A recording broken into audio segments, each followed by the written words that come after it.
Hello novice reef keepers, how are you today? Today we're here to do an update on the box of water, my reef tank, and also to look at the difference between these two Inkbirds, the plug and play temperature controller and the 2-probe temperature controller, and how you can save your tank this summer.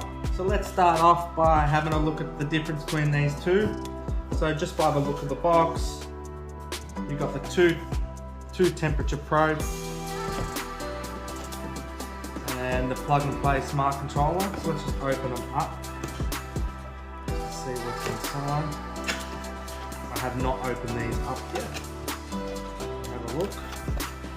So the Inkbirds, they come with warranty, 12-month warranty. So this unit here is the normal temperature control I have here, and this one is great as it allows you to heat and cool.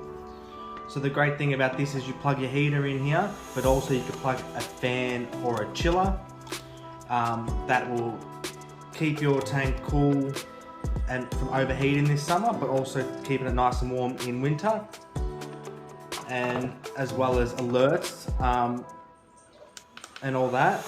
And you connect all to an app through Wi-Fi.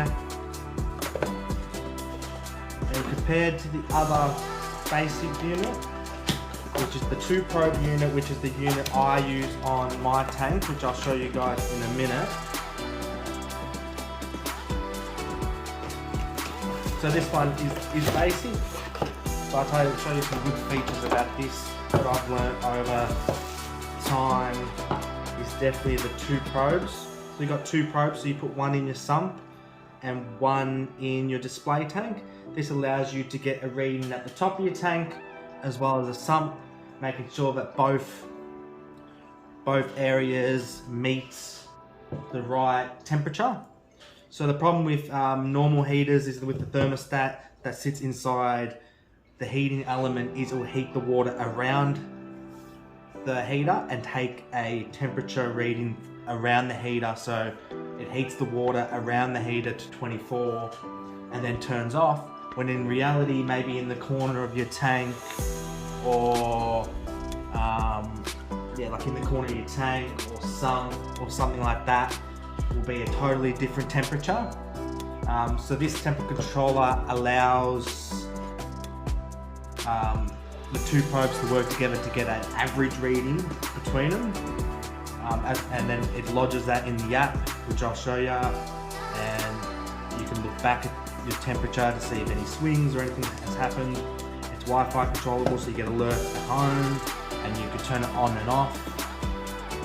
So it's a really good bit of safe equipment. So I'll just go ahead and I'll show you how I've got it set up in my tank and how you can use it. I'll show you what I've done. So you got one probe up here, taking a sample of the water in one corner of the tank, and the other one I've got, you probably can't see it, but it's right down in the furthest part of the sump on the opposite side.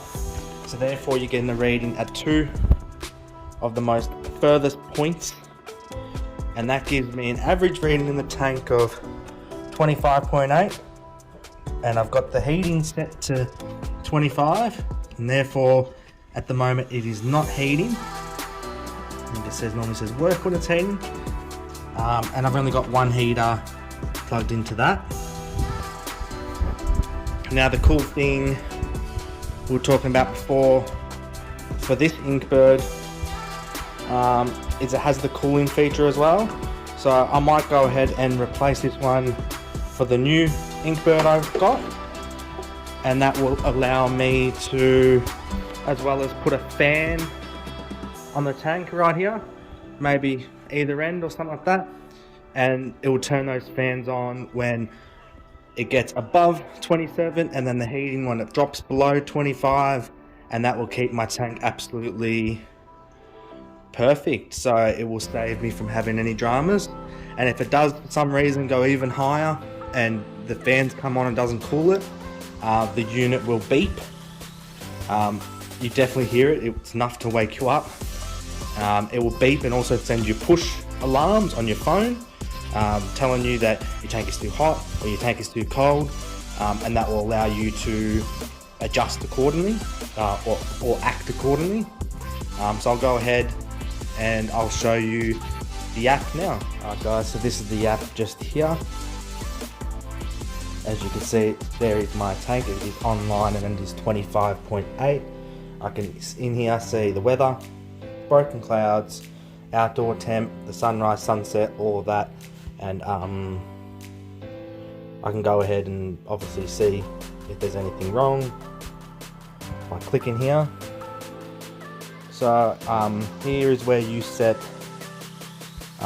where you want your tank to stay in between. So at the moment I've only got the heating Inkbird on there, so I'm telling it to stay between 24 and 25, and anywhere above it turns off, and obviously keeps it between then, between T1, which is probe 1, and T2 is probe 2, and it will make sure that they're always reading around then. If one is lower, it will turn the heater on or off accordingly. The units, you know, you can go back and see right back to the days, or you can just scroll. So you can see my tank's temperature here now. We're in spring, so we have had some warmish days, but not too warm. So I can see how it's got a little bit warmer, but nothing to be alarmed about. And another thing I'd like to add is I have used this unit now for quite a bit of time, so about a month. I can see here it only lodges 6 days worth of data, which is not great. I would prefer if it did months and months, or you know, way more than 6 days, but for the price that you're paying for the unit, it is quite an affordable piece of gear that could really save you thousands of dollars. So if you go ahead and click power, you'd be able to pause the unit or turn off the unit or turn it on. So this is if a heater fails and continues to heat, and you get an alarm to say, hey, your tank is over temperature. You can go ahead and absolutely turn everything off, no matter where you are. So you're at work, or you're on holidays, or you're just not around the general tank, you'd be able to turn it straight off. As well as other settings in here, which is where your alarm set. So I'm now in summer, so I'd want to know if my tank is over 27 degrees, and if it's below 22, like in winter, it will tell you how to do so. Continuous heating time is an alarm for if your heater gets stuck on. Now, I normally put this to 96 hours, and the reason I do that is because in winter, my heaters can run continuously for days on end, or you know, hours on end, and if you have that set to generally right down, you know, down here, it's going to beep and it's going to drive you mad. So we're now in summer, so I might just change that to, you know, 24 or something like that. There's also the temperature calibration you can see here. So if you do have a better temperature thermometer, you can test the tank and you can set the unit accordingly. This unit I have got is about 0.4 degrees out from the Hannah temperature tester that I used. So I've gone ahead and I've calibrated that. And that's about it for the app, guys. It is a great app for the price you're paying. You're paying about $49.95 for the unit. Alright guys, let's go on and let's check out what's going on in the reef tank. Alright guys, as you can see, not much has changed, I believe, since the last time I've done a video. CO2 scrubber, media reactor, UV. The setup's work's been working great. What has changed is obviously algae.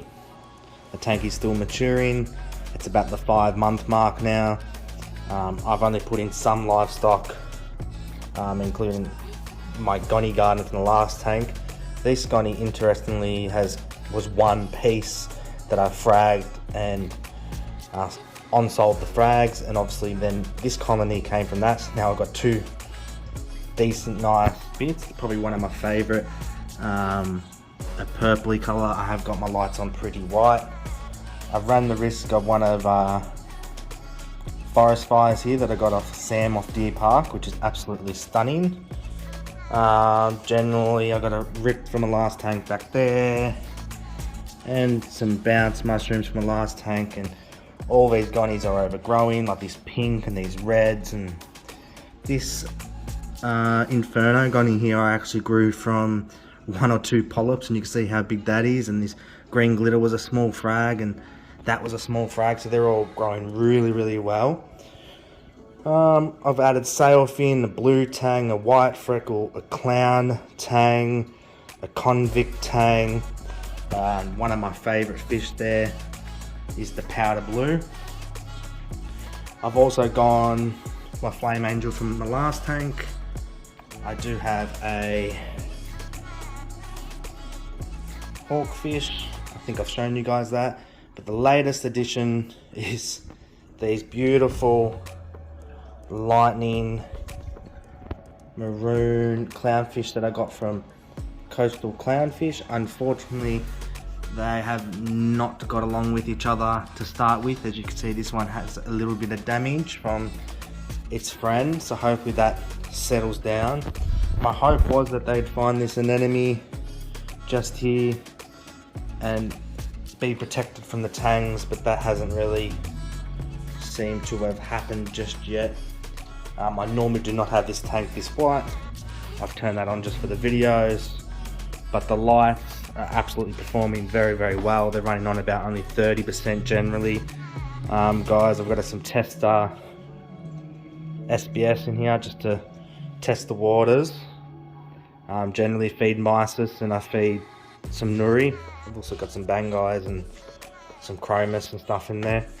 But it's doing really well, so probably a month away from, you know, getting out of the ugly 6-month mark. So